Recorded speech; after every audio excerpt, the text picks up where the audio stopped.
Do you know what part in your carburetor controls the majority of your throttle settings? What does raising or lowering the needle mean? Today on MC Garage, we talk about the carburetor needle.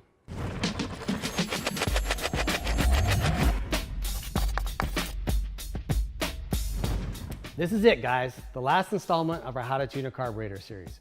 We've got 4 other videos that preface this video. If you haven't watched them yet, make sure you jump back and check those out.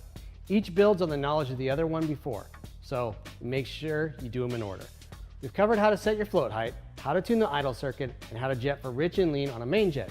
Now we get into the piece that transitions the fueling from the pilot to the main jet.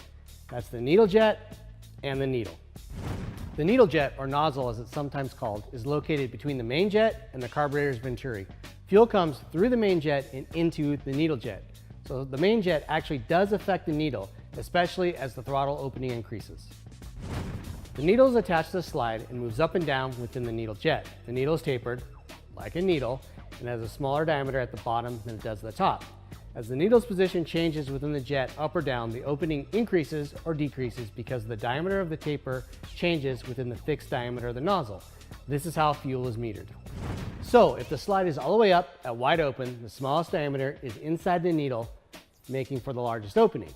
Vice versa, when the slide is all the way down, that's the smallest opening. Some needles have adjustable height positions while sitting in the slide. An E-clip sets that position, and that position is often referred to as the clip. Moving the clip up will lower the needle, making it leaner. Lowering the clip will raise the needle, making it richer.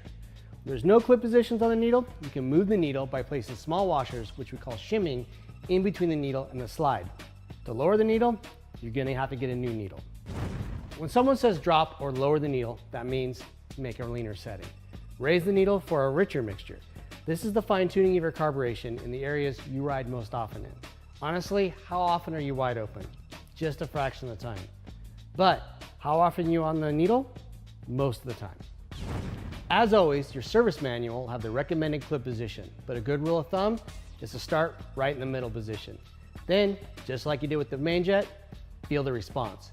If it's sluggish and sputtery, that's going to be rich. A bog, that's lean. You can also hold the throttle at about midpoint. If the revs climb or run away and not settle into any RPM, that's going to be lean. When the RPMs dip or drop and sputter, that's rich. Adjust your clip position accordingly. For even further fine tuning, you can get optional needles and nozzles with different tapers and different diameters. These will help you get that last bit of perfection into your jetting and tuning. But in reality, you should be able to get 95% there with the needle you have. That last 5%, it's usually for the mechanics that are tuning for expert racers. That's the gist of the needle.